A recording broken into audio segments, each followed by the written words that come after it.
புதுச்சேரி அருகே உள்ள கடலூர் பகுதிகளான மேல் அழிஞ்சிப்பட்டு உள்ளிட்ட கிராமங்கள் இன்னும் வெள்ளத்தால் சூழப்பட்டுள்ளன. கூடுதல் விவரங்களை நம்முடைய செய்தியாளர் இளவமுதனிடம் கேட்கலாம்.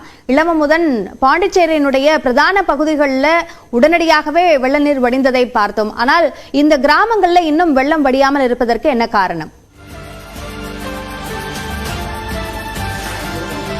அப்படியே புதுச்சேரி நகர பகுதி கடலை ஒட்டி இருக்கிற பகுதி. அனைத்து சாலைகளும் அதே மாதிரி வாய்க்கால்களும் கடல் நோக்கி தான் இருக்கும். எந்த ஒரு பெரிய மழையா இருந்தாலும் 2 மணி நேரத்துக்குள் அனைத்து நீரும் கடலுக்குள் செல்லும். ஆனால் கிராமங்கள் அப்படி அல்ல. கிராமங்கள் தென்பண்ணை ஆறு மற்றும் சங்கராபரணி ஆறை சூழ்ந்துள்ளது. அதனால் இந்த வெள்ளம் வெளியேற முடியாத நிலை ஏற்படுகிறது. சாத்தூர் அணை மற்றும் வீடூர் அணையிலிருந்து வெளியேற்றப்பட்ட நீரானது இந்த கிராமங்களை சூழ்ந்துதான் சென்று கொண்டிருக்கிறது. பெரும்பாலான பகுதியில் நீர் வடிந்தாலும் இது நாம் இருக்கிற இடம் கடலூர் மாவட்டம் மேலழிஞ்சிப்பட்டு இந்த பகுதியை நாம் பார்க்க முடியும். இப்ப நான் இந்த இருக்கிற இடத்தை பாத்தீங்கன்னா இது ஒரு பேருந்து நிலையம், பேருந்து பஸ் ஸ்டாப். அதுக்குள்ள போக முடியல, ஏன்னா அங்கு நிரம்பி இருக்கிறது. அடுத்து அங்கு ஒரு வழிபாட்டு தலம், அதுலயும் தண்ணீர் நிரம்பி இருக்கிறது. ஒரு மக்களுக்கு ஏதாவது ஒரு பிரச்சனை என்றால் அவர்கள் தங்கும் இடம் எது ஒரு நிவாரண மையமாக பள்ளிகள் இயங்கும். ஆனால் இப்பொழுது பாருங்கள், அந்த பள்ளி முழுவதுமாக நீரில் மூழ்கி இருப்பதை நாம் பார்க்க முடிகிறது.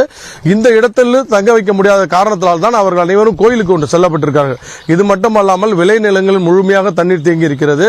இது மட்டுமல்லாமல் அடுத்து ரேஷன் கடை, ஒன்றிய அலுவலகம் என அனைத்து பகுதியிலும் தண்ணீர் தேங்கி இருக்கிறது. இந்த இடத்துல ஏராளமான இளைஞர்கள் மக்களுக்கு உதவி செய்து கொண்டிருக்கிறார்கள். கடந்த 3 நாட்களாக நாங்கள் தண்ணீர் தான் இருக்கிறோம் என்று அவர்கள் தெரிவித்திருக்கிறார்கள். நாம் போகும் இடத்தை நாம் பார்க்க முடியும். இது நம்ம ஒளிப்பதிவாளர் பிரபாகரன் எடுத்துக்கொண்டிருப்பது முக்கிய காட்சிகளை. கிட்டத்தட்ட 3 நாட்களாக மழை வெள்ளத்தை பார்க்க முடியும். இந்த பகுதியில் இருக்க என்ன பாதிப்பு, இந்த பகுதியில் இருக்க இளைஞர்களுக்கு அப்போ என்ன பாதிப்பு உங்களுக்கு ஏற்பட்டிருக்கையா?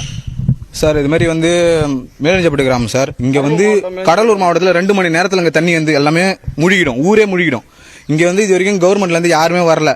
இளைஞர்கள் மட்டும்தான் நாங்க எல்லாருமே சேர்ந்து இது வரைக்கும் 2 நாளுக்கு சாப்பாடு என்ன தேவையோ எங்களோட மக்களுக்கு நாங்களே இது பண்றோம்.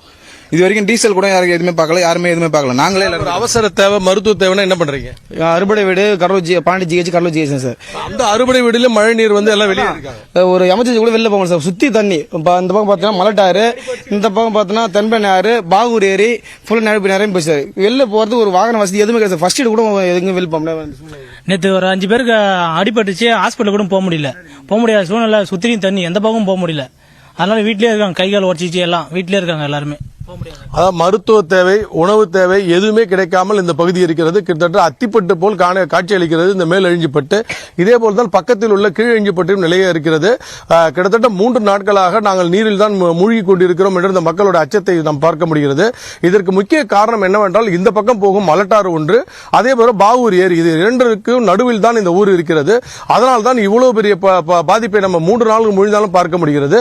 இது கடலூர் மாவட்டத்தில் உள்ள பல கிராமங்கள் வெள்ளத்தில் வெளியேறினாலும் இந்த பகுதியை பொறுத்தவரை இன்னும் வெளியேறாத சூழ்நிலை தான் காணப்படுகிறது. இது நம்ம பார்க்கக்கூடிய முக்கிய சாலை.